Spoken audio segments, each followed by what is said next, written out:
नमस्कार दोस्तों, आप सभी का बहुत बहुत स्वागत है हमारे YouTube चैनल बुद्धा विजडम पर। आप चैनल पर नए हैं तो लाइक और सब्सक्राइब जरूर कर लेना। तो लिए वीडियो शुरू करते हैं। चमार वंश का इतिहास बड़ा ही गौरवशाली है। आइए कुछ झलक देखते हैं और अब जानते हैं चमार एवं खटिक जाति का गौरवशाली इतिहास के बारे में। सिकंदर लोदी के शासनकाल से पहले पूरे भारतीय इतिहास में चमार नाम का उल्लेख नहीं मिलता। आज जिन्हें हम चमार जाति से संबोधित करते हैं और जिनके साथ छुआछूत का व्यवहार करते हैं, दरअसल वह वीर चंबर वंश के क्षत्रिय हैं और उनसे चित्तौड़ के किले में रहने की प्रार्थना की थी। संत रविदास चित्तौड़ किले में कई महीने रहे थे। उनके महान व्यक्तित्व एवं उपदेशों से प्रभावित होकर बड़ी संख्या में लोगों ने उन्हें गुरु माना और उनके अनुयायी बने। उसी का परिणाम है आज भी विशेषकर पश्चिम भारत में बड़ी संख्या में रविदासी हैं। राजस्थान में चमार जाति का बर्ताव आज भी लगभग राजपूतों जैसा ही है।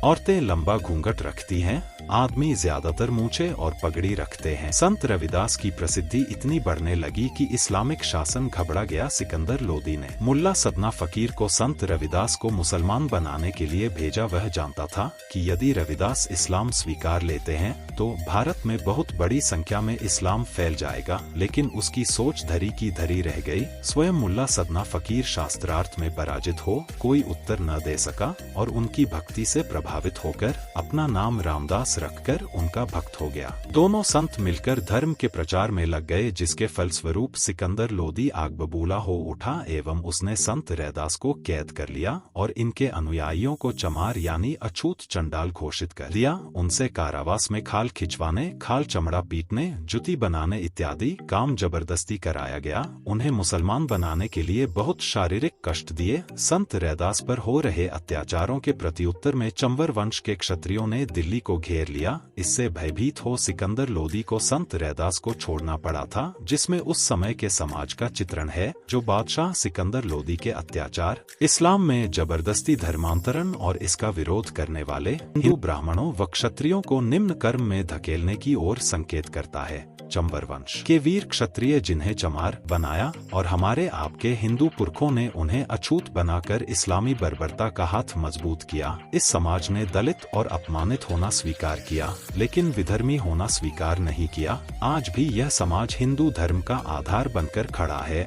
अब आइए जानते हैं खटिक जाति के बारे में। खटिक जाति मूल रूप से वो ब्राह्मण जाति है जिनका काम आदि काल में याज्ञिक पशु बलि देना होता था। आदि काल में यज्ञ में बकरे की बलि दी जाती थी। संस्कृत में इनके लिए शब्द है खटिटक। मध्यकाल में जब क्रूर इस्लामी आक्रांताओं ने हिंदू मंदिरों पर हमला किया तो सबसे पहले खटिक जाति के ब्राह्मणों ने ही उनका प्रतिकार किया। राजा व उनकी सेना तो बाद में आती थी। मंदिर परिसर में रहने वाले खटिक ही सर्वप्रथम उनका सामना करते थे। खटिक योद्धाओं ने ही रोका था और सिकंदर को भारत में प्रवेश से रोकने वाली सेना में भी सबसे अधिक खटिक जाति के ही योद्धा थे। तैमूर खटिकों के प्रतिरोध से इतना भयाक्रांत हुआ कि उसने सोते हुए हजारों खटिक सैनिकों की हत्या करवा दी। जब अत्याचारों की मारी हिंदू जाति मौत या इस्लाम का चुनाव कर रही थी तो खटिक जाति ने अपने धर्म की रक्षा और बहु बेटियों को मुगलों की गंदी नजर से बचाने के लिए अपने घर के आसपास सुअर बांधना शुरू किया। इस्लाम में सुअर को हराम माना गया है। मुगल तो इसे देखना भी हराम समझते थे और खटिकों ने मुस्लिम शासकों और मनुवादियों से बचाव के लिए सुअर पालन शुरू कर दिया। उसे उन्होंने हिंदू के देवता विष्णु के वराह सुअर अवतार के रूप में लिया। मुस्लिमों की गो हत्या के जवाब में खटिकों ने सुअर का मांस बेचना शुरू कर दिया और वह अपने ही हिंदू समाज में दलित होते चले गए। कल के शूरवीर ब्राह्मण आज अछूत और दलित श्रेणी में हैं। मेरठ व उसके आसपास अंग्रेजों के पूरे परिवारों को मौत के घाट उतारने वालों में खटिक समाज सबसे आगे था। इससे गुस्साए अंग्रेजों ने पूरी खटिक जाति को ही वांटेड और अपराधी जाति घोषित कर दिया। जब आप मेरठ से लेकर कानपुर तक 1857 के विद्रोह की दास्तान पढ़ेंगे तो रोंगटे खड़े हो जाएंगे। क्रांति को कुचलने के बाद अंग्रेजों ने खटिकों के गांव को सामूहिक रूप से फांसी दे दिया और बाद में उन्हें अपराधी जाति घोषित कर दिया। आजादी से पूर्व जब मोहम्मद अली जिन्ना ने डायरेक्ट एक्शन की घोषणा की थी तो मुस्लिमों ने कोलकाता शहर में हिंदुओं का नरसंहार शुरू किया,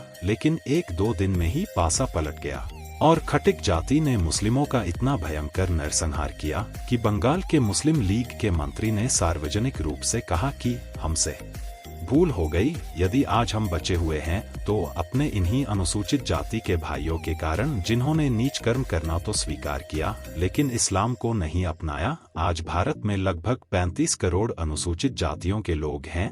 अनुसूचित जाति के लोगों ने मनुवादियों और मुगल अत्याचारों के आगे हार मानी। धन्य हैं हमारे ये भाई, जिन्होंने पीढ़ी दर पीढ़ी अत्याचार और अपमान सहकर भी हिंदुत्व का गौरव बचाए रखा और स्वयं अपमानित और गरीब रहकर भी हर प्रकार से भारतवासियों की सेवा की। हमारे अनुसूचित जाति के भाइयों को पूरे देश का सलाम। दोस्त तो अनुसूचित जाति के लोगों का साथ देने के बजाय अभी भी अत्याचार करते हैं। अनुसूचित जाति पर अत्याचार रोक दो वरना पछताओगे। दोस्तों, उम्मीद करते हैं आपको बहुत कुछ जानने और समझने को मिला होगा। आप भी एक नए भारत का निर्माण करो। हम सब मिलकर भारत को आगे बढ़ाएंगे। वीडियो को लाइक और सब्सक्राइब जरूर कर लेना। देश दुनिया की बड़ी खबरें इस चैनल के माध्यम से आप तक लाते रहेंगे। धन्यवाद दोस्तों।